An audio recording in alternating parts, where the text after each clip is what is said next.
All right, all right. Welcome into the Hoops Rehab Show. We got about one game to go on the regular season. And Eric, how you doing, man? Doing pretty good. Looks like Lakers locked up home court. I don't know if to be happy, uh, pissed at obviously the situation they're in, or disappointed. But Yeah. here we are. Lakers get a top 4 seed at least. Yeah, I mean, the last 2 weeks have been the most up and down craziness you've ever seen, being a Lakers fan or just an NBA fan. But Lakers going from possibly contending and being the number 3 seed to they're pretty much going to get swept in the playoffs. Now to we got home court at least, and as the 4th seed, possibly could get the 3rd seed. Mm-hmm. But we got a lot to get into, Eric. As always, I am the Game Injury Doc, aka Dr. Evan Jeffries. On my right is Eric B. Mack. We are the host of the Hoops Rehab Show. If you are on YouTube right now, hit that subscribe button. Follow us there. That's where we provide our content, our shows. We do the live shows. We do everything there. And then we'll be uploading this as a podcast wherever you get your podcasts. Eric, you ready to get it cracking? Let's get it. All right. So today I want to get into, obviously, break down this game a little bit, but just break down the Lakers into the season. Yep. Then we're going to go into, could they possibly sign somebody since they released a player the other day? Who should they sign? I'm going to get into LeBron like we always do, but there's something I want to tell you about in terms of LeBron that, to me, does not make him human. And what is the ideal Lakers playoff matchup? All right, Eric. So what do you think of tonight on a back-to-back? You beat Golden State last night. Yep. LeBron plays again on a back-to-back at age 41 without Luka, without Austin. What the hell is he doing out there? Yeah, it's after a loss against the two blowouts against OKC, the injuries, disappointing loss at Dallas. We really didn't know. We still kind of don't know where the season's going to go. But as we mentioned at the top of the show, at least they are getting home court advantage. We'll see where they end up. But yeah, it's been a roller coaster. End of the season is always so tricky because you look at, for example, if you looked at a month ago when I was looking at Denver's schedule, it's like, ooh, man, they end with OKC and San Antonio. Sure. Right. Or you got, Lakers end with, Golden State and Phoenix, hey, 2 teams that are kind of tough teams. And so, but you don't really know what's going to happen because at the end, as you can see, teams just either are tanking or they have their position or not set in the playoffs. And so I think the Lakers were a little bit of a benefactor of that. And obviously we'll take them how we can get them. And it's not like the Lakers are near 100%. But yes, after, again, those 3 losses, it was 2 nice back-to-back kind of bounce-back wins with, obviously, LeBron leading the way. Yeah, I mean, gosh. And good to see Marcus Smart back, too, by the way. Yeah, yeah. That was what I was That's looking probably for. the biggest thing. Yeah, it's just getting him back on the court prepared for the playoffs, right? Like, he obviously wasn't going to play heavy minutes tonight, didn't need to. But just to get him a feel for the game again, came off the bench, looked a little rusty. Second half looked a little better. That's going to be key for them in the playoffs, especially with this type of lineup that they're going to have to play without Luka and Austin. I love what I'm seeing out of Luka Kennard. I mean, obviously we talked about this before. He is not just a shooter. He plays a shooter in the NBA because that's what he kind of came in the NBA and he's known for. But the guy has high IQ. He knows how to distribute the ball. He's been getting a ton of assists in these last 4 to 5 games without Luka, without Austin. He's playing a tremendous job playing point guard for the Lakers along with LeBron. What are your thoughts on Luka Kennard and whether or not he can kind of continue that into the playoffs and almost be like that de facto second or third leading scorer as we need it? Yeah, I mean, I'll be honest. He's been impressive. I think for it being, not a big splash trade. And again, I think when the trade happened, it was like, okay, cool, we got a shooter. But I mean, I think you and I and probably a lot of Laker, fans, we haven't, we've seen him play obviously from afar, but just really didn't see him for what he is. And so we kind of realized He's not a high volume, shooter, but he's deadly and he makes the right play. And so when he is in a situation now where he can't just be like a high volume shooter, he does have to play a little bit of point guard and just make the right play. And I think he has some crazy stat of like assisted turnovers the last few games. And so in a way, he's like, I know he's a free agent this summer. He's kind of like outplaying his deal a bit. And I mean, we'll see what the Lakers have to offer, but that is somebody that I would definitely entertain retaining next season, because I can't complain at all about how he's played. He had the game winner against Orlando, and he just needs to be a good teammate. Yeah, he for sure needs to be re-signed by the Lakers. You go into every offseason like, hey, we could possibly have that guy, possibly get somebody else. But he's the type of player that he's got no ego. He knows exactly what his role is on the team, and he can step up when needed. And I think we need a player like that. He's been better than I thought on defense, because I felt like that was a liability, at least on his report card. And he's been actually pretty good on it. So, I mean, you can't complain in that aspect. Still leading the league in 3-point shooting. So we need shooters around Luka, AR, and who knows if LeBron is coming back next season, but you need players like that on the roster.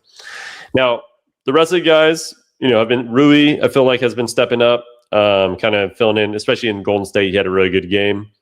DeAndre Ayton had a really good game in Golden State. Had an okay game tonight. Didn't need much out of him to really get the win tonight. But I like how all the players are starting to step up these last two games. Yes, you're not playing against Steph Curry. Yes, you're not playing against Devin Booker, but you got to win a game in the NBA. And there's times that you go out, even if both teams just don't have a really good roster, and you look terrible. And at least it helps when you have LeBron James, right? Like the last two games, having LeBron back, and he missed the one game against OKC. Obviously, they look terrible. You're not going to win anything without LeBron in the playoffs. So getting to this point where that LeBron's going to be the number one option, can you win a playoff series? Eric, what are your I mean, okay, well, let's go back to, actually, Eric, you had something on the show the other day, if our fans remember. He said, my over-under is 1.5. Yeah. And that was before the Warriors, the Golden State and the Phoenix game.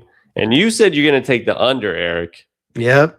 I was wrong. I mean, I even said for the rest of the season. I mean, and the playoffs. Yeah. So it was, obviously, after, OKC, you don't got to throw that out the window. I mean, they were never going to beat them. Yeah. But after playing a Dallas team that had lost, I think 14 straight at home, Dallas, the Mavericks, I think that was the number. And so to lose to them, I'm like, oh man, looking back, Lakers offensively didn't play that bad. I think defensively they obviously struggled, and getting a guy like Marcus Smart back again didn't play big minutes. But I think it was good to get him back tonight. We saw the rust, as you mentioned, and it would have been tough for his first game to be back in the playoffs, for example. But yeah, going back to your original thought, they did get over the 1.5, and so now they are. We already knew they're going to be in the playoffs, but they have home court locked up. The series will start in LA, either against Houston or Minnesota. Now we'll just have to see what happens on Sunday, and got a feeling it's going to be a lot of reserve players for all parties involved, and I think someone's going to have to just fall into the third seed. But I guess they don't pay attention to history, because we already know what happens with a third seed and up. Oh, yeah. So we know that it's important. Obviously, it means whether or not you're going to win a championship for the most part. I mean, it does. Basically, if you're getting the fourth, you're not going to win it. If you're getting the third, you may not, but definitely better. So that's why, I mean, we go to the next game against Utah. We were kind of talking off air. What's going to happen in that game? You kind of have one thought. I have another. I mean, we might have similar thoughts, but I have one thought about it. I mean, I didn't think LeBron would play in a back-to-back. So now I'm thinking, Lakers are obviously going to have a week off. His body's feeling good. He wakes up Sunday morning and he feels good. He's going to play. If he doesn't feel good, he should not play, obviously. Now, there is a risk because that's the last game of the year and you're playing freaking Utah, and you've already locked up the 4th seed. So the worst you can fall is to 4. But if at some point during Sunday, you're like, you could possibly get the 3rd seed and play, say, Minnesota or play Houston. But you also got to look at, if you were to get past the first round, what would that matchup look like in the second round? Not to say that San Antonio is not an easy matchup at all, but we all know what OKC is in this league and how good they're going to be, right? So being a 4 seed, you're going to have to play them in the second round no matter what. But at some point, you got to play the best of the best. So, Eric, what are your thoughts on what they should do against Utah on Sunday? First off, I was looking at the times. It's crazy. They have they have like a slate of like early games, and then they have a slate at 5:30 games. So I thought they'd have just everything at like 12:30. I know. What they did last year? The last few years, it's been that way. Yeah, where it's been real early and just obviously kind of get the games over with. Yeah. So obviously we know that there's new folks that are hosting these games, right? With Amazon and NBC and whatnot. So that probably changes things this year. Yeah. But yeah, that was just, as you were talking, I was like, oh yeah, actually, what time do the games play? Or does, for example, does Denver and San Antonio play before the Lakers? But no, they didn't plan it that way. So of course, both games are at the same exact time. Yeah. And so I'm in like different thoughts about this. What I think is Lakers. How could I say this? I think because of the kind of like the situation they're in, I don't think they value the 3-4 as much as maybe us fans do. And that goes with Denver also. I swear. I think like health is going to be the number one thing. And so the one guarantee to be healthy going into the playoffs, I mean, as far as the guys they got, is not play. Now, the only thing I think of is last year Lakers locked up the 3 on a Friday. They didn't play on Sunday. They were really flat, as you remember that game 1 against Minnesota. Mm-hmm. So, you had 8 or 9 days off basically. So I don't know if that's in the back of the Lakers' mind. I don't know if it makes a difference. You're still going to get about a week off regardless. So that would be the only thing, maybe kind of just start the game off. But I don't think Lakers are going to be playing to for sure, oh, we got to get the 3 seed. I think they're just going to either play to kind of stay in rhythm with this new group that they have right now, or which I really think they're going to end up doing is probably sitting everybody. And just like, hey, if the chips fall, we get 3rd. So be it. If not, we'll get 4th, worst case. What are your thoughts? Yeah, I mean, man, we've had such an unfortunate end to the season that you can't get LeBron to the playoffs without him being injured. You got through the last 2 games. They won those 2 games. They guaranteed the 4th seed.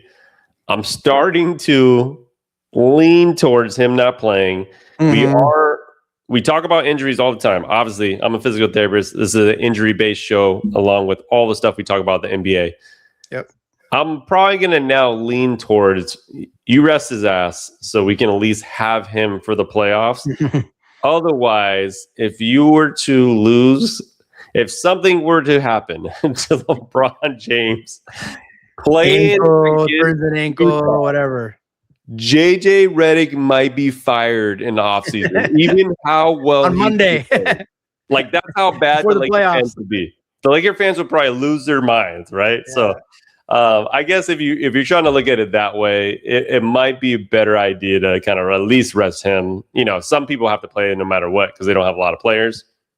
But I think this is the Drew Timmy game, the Nick, whatever I was going to call him, Nick Young, Nick Smith Jr. game, the Bronny James game, all that type of stuff, because you really don't have too much to play for, and we can't be concerned about who we're going to play. You saw what JJ Redick said. Yeah, he said, "I'm sure every single team is angling to play us because we've always lost our 2 stars." And from the latest reports that we're hearing is that Luka could possibly be back by the end of the first round, like towards somewhere in the end of the first round. So that doesn't really give you too much confidence because if it's like a it's like 3-0 or 3-1 or something like that. Is he going to come back for a game 5? Probably not. Nah. And then him coming back for game 6 is super difficult. Then you got Austin Reeves, who they're really not saying he'll be back in the first round. They've been pretty clear about his 4 to 6 week time frame. So I don't know. We got what we got, but we got to at least preserve the king at all costs. Oh yeah. The health is the most important. We still don't know what's going to happen. I don't think we're in a situation where we can start thinking about, oh man, San Antonio might be first off, San Antonio is ridiculous anyway. So we can't be worried about the second round. And then our first round matchup, where maybe a few days ago, we were kind of leaning towards Minnesota. And honestly, the only reason we were is because of the injury bug, and they still might be banged up. But for what I see, the guys played today in Minnesota. They went into Houston, and Houston had an important game, right? They're trying to get that 4 seed, and they beat Houston, a hot Houston team. Yeah. So that kind of tells me, I don't want to change, thoughts in one game, but that was maybe a mini kind of dress rehearsal for Minnesota. And so I'm like, we know what happened last year. But yeah, I think Lakers, Houston, Minnesota, they're going to have home court, whoever they play. Just got to hope you extend the series as long as you can, whomever they play, and go from there. One little nugget I'm trying to find out. So Utah, obviously we know it's tank city for them, right? Yep. What I'm wondering is, because they're tied with Sacramento for the 4th worst record. So I don't know if their 5th versus 4th, if that really makes a difference in the lottery. If it does, I look for some more tanking. Meaning, I don't think Utah's really into winning. So Lakers may just get a victory regardless. So that's just one thing I was kind of thinking about. Yeah, they probably want to lose. So either way, they're probably going to try to lose. But like you said, honestly, we're not in the position to really try to choose the team. Both Houston and Minnesota are going to be really difficult to beat with just a LeBron-led team. That's simple facts, right? So whoever we play, it's going to be very difficult. Now, I wanted to kind of touch on LeBron because I know,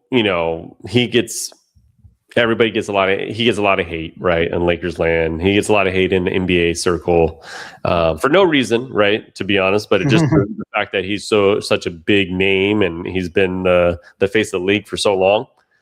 Now, I just want you to realize this. He's 41 years old, right, Eric? Yeah. He's in his 23rd season. He missed the first 15 games of this year, right, for sciatica, right? So just wipe out those games, right? Yep. He has played 59 games, right? So if he plays Sunday, it'll be 60, but 59 games, right? And then say the 15 games that he missed, so that's at 74. He's really to be honest, since he's been back, because that was think of it as an off season, and he just came first game play of the first game of the season. Yeah, I get it. Game. He's only missed 8 games in the season. Yeah.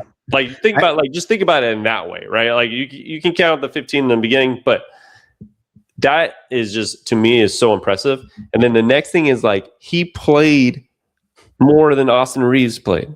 Austin Reeves played 51 games. Luka played 64. Mm-hmm. Literally, LeBron James still played almost more games than both those players. He played more than Austin, but he almost played as many games as Luka. So it's we got to start realizing what this dude is really doing.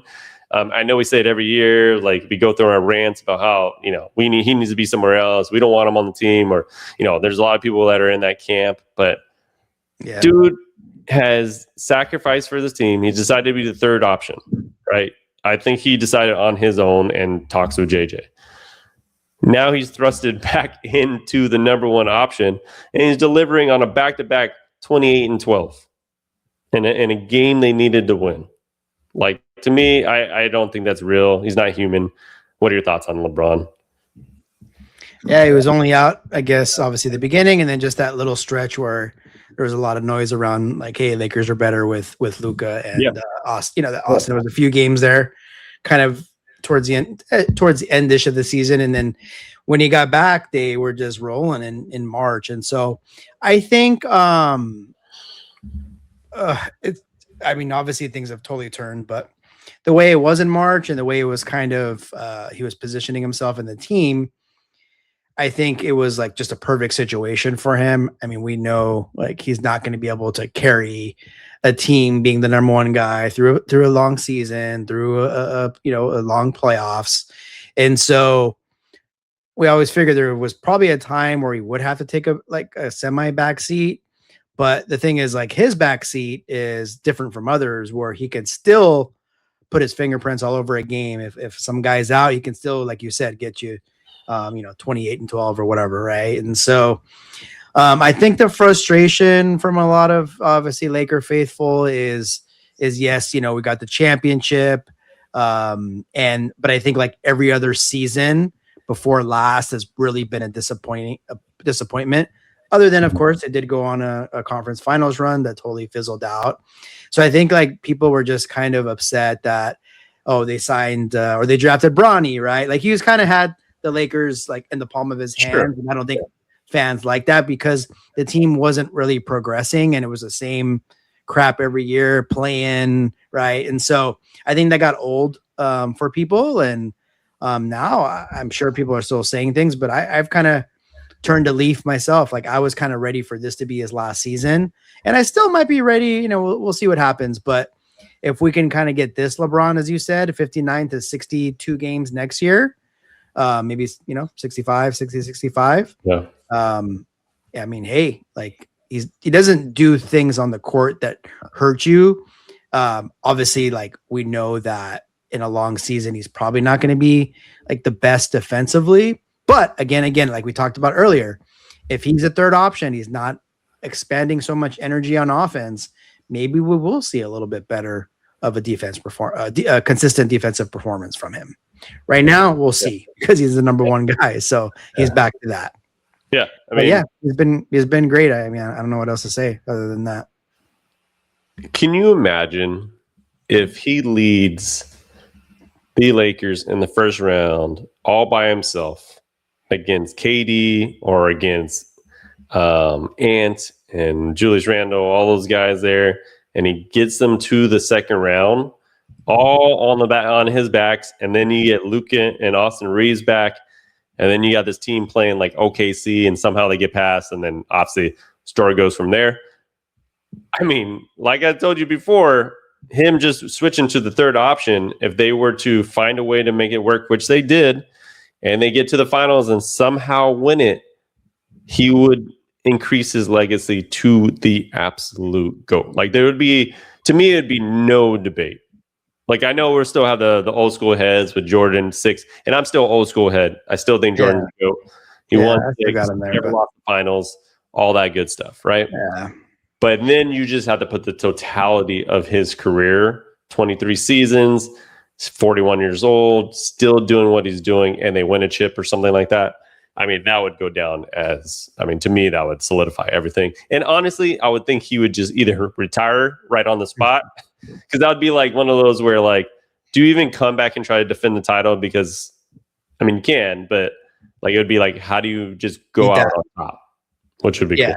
Yeah. If, like you said, if he gets through the first round, and then his teammates join him, and kind of the rest is history. And so, it'll be, I mean, he'll cement himself. I mean, people are going to argue 1-2, but I think he'll cement himself as number 2. And then, like you said, longevity, maybe best basketball player ever. Like there could be a difference of just like the GOAT. I mean, I know greatest of all time, right? I mean, it's just, he's not, Jordan's accolades are just going to be, I mean, 6 for 6, as you said. It just is what it is. It's going to be hard to debate it, but I feel like this would just solidify. Like right now you can, like he finished his career today, next year, not winning another chip. I still think he's number 2. But I would, but then if you say, like you said, who's the best basketball player? It's so hard. Like you could be like, LeBron has every single record pretty much. So because of his longevity. So it would be interesting to debate him, and that's for everybody to do that later in the future. But I wanted to get into some news that broke this week that the Lakers released Kobe Buffkin. What was his last name?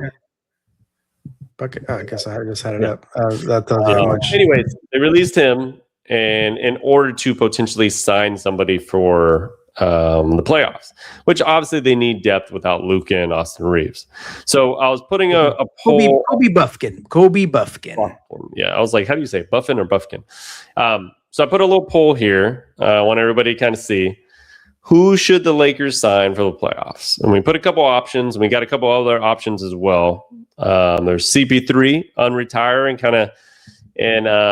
come join LeBron to see if he can get a chip. You got Cole Anthony, who, he's had some decent parts in his career. And then you got a lot of others, Eric. So who to you, and ask this to the people that are live right now, please answer in the chat. Who do you think the Lakers should sign for the playoffs? If they should sign anybody at all. Oh, man. I don't think CP3 it would be funny, but I don't think that's, gonna work. I think I obviously with all the injuries, I think it really changed a lot, and they're probably like, hey, we just need like some kind of depth, we need like a 12th man, 12th man, somebody, whatever, for mop-up duty and things, right? And so I would say, and it's kind of rumored that maybe like Smith Jr. might get a contract so he could at least be available for the playoffs for spot mop-up duty. But Cole Anthony, right? You had him up there. That's been kind of a name tossed around. He's kind of an undersized point guard, right? I don't know. Has he been playing this year, or he was? It was with Orlando, and then he was with Milwaukee. That's right. Now he got released from Milwaukee, so I don't think he's had like a good 2 seasons, right? But like a couple of seasons ago, he was playing pretty well, especially when Suggs was out, kind of with Orlando. He's playing like pretty decent ball, but I think they need some sort of reassurance at the point guard position. So, or at least another guard that can shoot, right? And there's some names out there like Malik Beasley, right? He used to be a Laker. He had a great season with Detroit, but obviously he had the whole gambling issue, which hasn't been resolved. And I don't know if you even want to entertain that right now. He's playing in like Puerto Rico, so I don't know how that necessarily works. Right. And then you got players like maybe like Lonnie Walker, who was a Laker, but he hasn't really been playing for a while too. So I don't think it is necessarily there's too many good options, but signing like a Nick Smith Jr. right to a full contract might be an option, or Drew Timme that might be an option as well because they're both two-way players. Yeah, and then for you guys like a guy like Cam Thomas, if you're thinking him.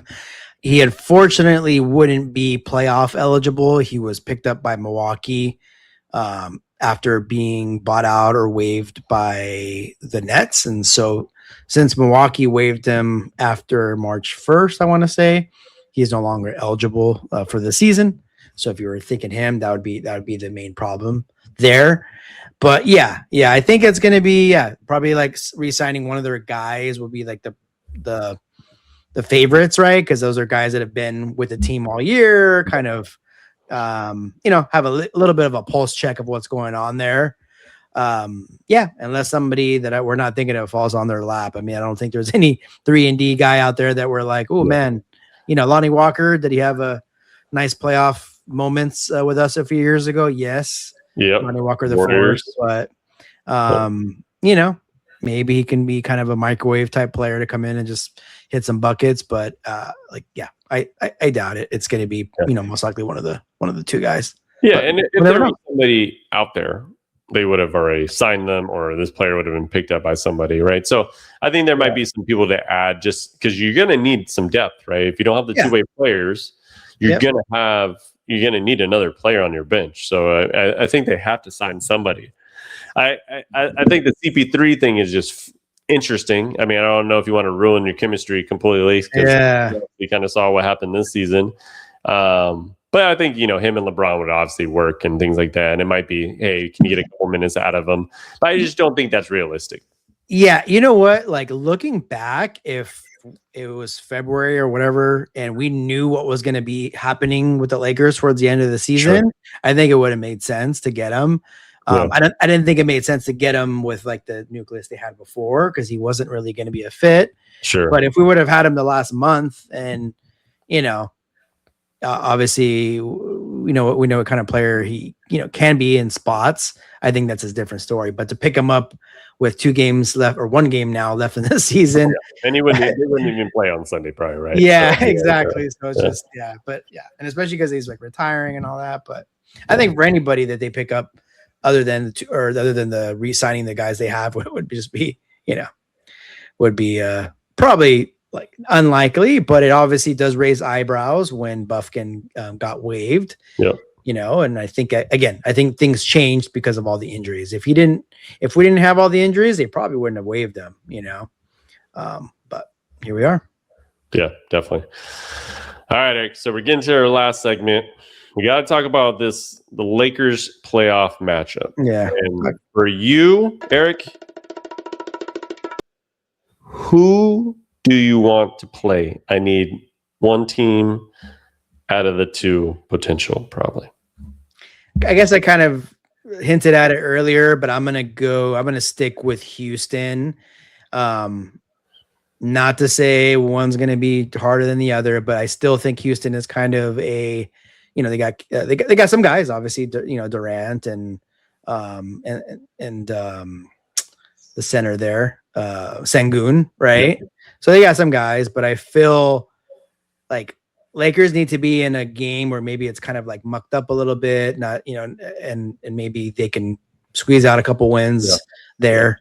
But again, if Minnesota is at all banged up and there's some injuries that we don't know of, then that's a different story. But kind of from what I saw tonight, I'm going to have to go with Houston. Yourself? Oh, man. I said this last year, and I really don't want to say the same damn thing again, but I want to play Minnesota, man. Might get it. Never know. It's only because not that Ant's not playing, but it's just that that his knee is not the same, right? And Jaden McDaniels too had a little knee issue. So not that it puts you on even ground because we're going to be out 2 guys regardless, but it gives you that little, maybe they have a little bit, they're less strength, less health, kind of going into it like we are, right? So I would say Minnesota, but honestly, Eric, like we said earlier, it really doesn't matter. You just got to try to somehow win a game or 2, especially the first 1 or 2, since you have the home court, and figure out a way to get your guys back, to prolong the series or to even win the series, to get to the second round, to have your complete roster, which you didn't get enough of your complete roster the whole season. But when we saw it in March, they went 15-2, and we know what this team is capable of. Yeah, I think if they could somehow, and maybe we're just in La La Land, but if they could through 4 games, if it could be 2-2 and whoever they play in a series, game 5, game 5 would probably be close to maybe 3.5 weeks post, Luka injury, give or take, right? Yeah. We know the first round is usually pretty spread out. They don't play like every other game as much. So, we'll see. I think if Lakers were healthy, I think they'd be pretty big favorites going into the first round. Yeah. To be honest, against either team, but they're not. So we'll have to see what happens Sunday and kind of go from there. Yeah. I mean, we got to give JJ his flowers, man. They won 50 games last year. They've won 51 games, possibly 52 games this year. I think they're at 52 now. They have 52 right now. So 50 and 52, right? So he's gone up in wins. He's had to deal with LeBron being out to start the season. Austin Reeves having 2 stints, essentially, of missing a big chunks of the season. Luka being banged up a little bit too. So he's had to go through different things. even in his first season, getting Luka halfway through and still figuring out how to get these guys to play the best. And I think he's done a tremendous job with his team over the last 2 years, and he has proven that he can be a good coach in this league. He just now has to win in the playoffs. And unfortunately, they don't have a healthy squad to do it, because you would think this year for sure, if they were completely healthy, I think they would be heavy favorites in the first round. Yeah. I mean, he's navigated through obviously getting Luka halfway through the season last year, kind of incorporating that, them going on a kind of a run there, obviously having a disappointing playoffs, and then kind of similar to last, they had a lot of injuries this year, which has unfortunately just been the theme for a lot of teams. But they had a lot of injuries. LeBron, as you mentioned, the first 15 games. Austin Reeves only played 51 games. Luka, he was obviously at 64, had the recent injury, and he was kind of in and out of the lineup. So Ayton was just inconsistent. Marcus Smart, obviously when he has played, he's been really good, but he's had some injuries too. With Vando, kind of the saga there, he'll go 8 straight games without playing, and then all of a sudden he'll play 20, 30 minutes in a game and be effective. And so I guess like just all things said, he's probably not going to get like top 3 or a lot of votes and things like that, but he probably should, just because of everything that's been going on. And here we are with maybe 53 wins at the end of the season.